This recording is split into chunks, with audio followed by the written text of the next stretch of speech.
Et ça fait... Et ça fait...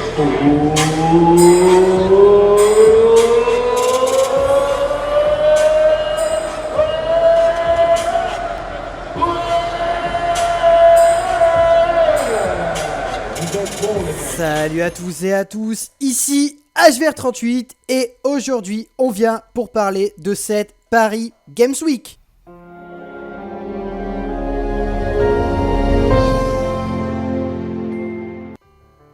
Donc ce week-end, j'étais à la Paris Games Week en compagnie donc de Entrée Étant 419, le numéro 11 mondial sur Rayman Legends, donc sur Xbox 360. La Paris Games Week, c'est 200 000 spectateurs dans le week-end quand même. L'avenue de gros youtubeurs tels que Skyrose. Alors là-bas, on a quand même testé pas mal de jeux. Donc pour ma part, j'ai testé des claviers, des souris, des casques. On nous a aussi montré des PC mais de ouf. Des PC portables à quand même 6 000 €. Des tours de compétition, on nous a montré un nouveau concept français entièrement water cooling, aucune pompe de refroidissement, c'est l'entreprise française Grossbill qui l'a conçu. Alors le PC, il a à l'heure actuelle deux processeurs Xenon E5 2634, on ne trouve même pas la fiche technique sur le site de Intel. Alors à titre de comparaison, un Intel Xenon 2637, c'est quand même 4 cœurs logiques, 8 cœurs physiques, 3,5 GHz et 3,7 en mode turbo. Les processeurs coûtent 900 $ pièce, 3 GTX 1080. Il y a quand même 30 000 € d'investissement. Et s'ils vendraient le PC à l'heure actuelle, c'est 50 000 € avec ses 200 heures de travail. Donc vous l'avez compris, un beau week-end à la Paris Games Week. Et donc là, je vais vous présenter les petits coups de cœur que j'ai eu quand même pour certains jeux qui sont assez sympas. Et on va aller voir ça tout de suite sur cette vidéo. Donc le premier jeu que j'ai pu tester, c'est For Honor.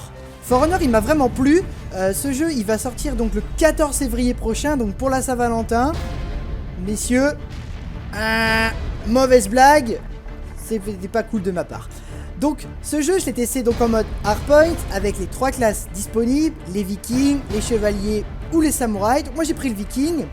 La game en hardpoint avec 3 autres alliés sur le chat vocal. En plus, ils étaient vraiment bons mes alliés. Et je peux vous dire que ce jeu, il envoie le steak. Les coups de hache, pour ma part, ça volait de partout. Mais par contre, il fallait que je fasse attention parce que quand je suis dans la mêlée, je pouvais mettre des dégâts à mes alliés. Donc c'est assez compliqué à jouer, mais vraiment très très fun. Donc ce jeu, je vais vraiment vous le recommander. Alors, un autre petit jeu que j'ai pu tester là-bas, c'est un jeu français. Il est super cool, il est actuellement disponible sur Steam, c'est Dungeon Rusher, c'est un petit jeu 2D RPG, actuellement à 12 € le 15 ce week-end. Donc ce jeu, il y a une campagne, un mode en ligne pour affronter des monstres au tour par tour, créer ses propres donjons et les mettre sur Steam. Donc c'est assez sympa le concept, super bien réalisé, j'ai vraiment aimé. J'ai pu discuter un petit peu avec les créateurs du jeu. Il y a actuellement 2500 donjons en ligne à faire que les gens ont créé. Donc vraiment de quoi s'amuser. Et puis évidemment là-bas il filait une promotion avec un petit code qui permettait d'avoir de la bière et d'autres skins.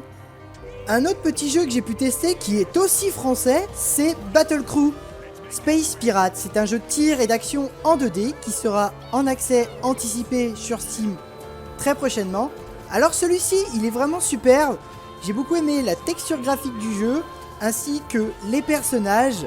Le jeu a été très très fun à jouer, mais il demande quand même pas mal de réflexes. Enfin, pour terminer cette vidéo, voici Monster Boy and the Cursed Kingdom.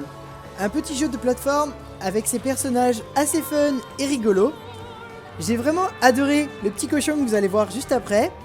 Il sortira très prochainement sur PS4 et Xbox. Je vous dis à tous à très bientôt sur ma chaîne pour de nouvelles vidéos et toujours plus de contenu.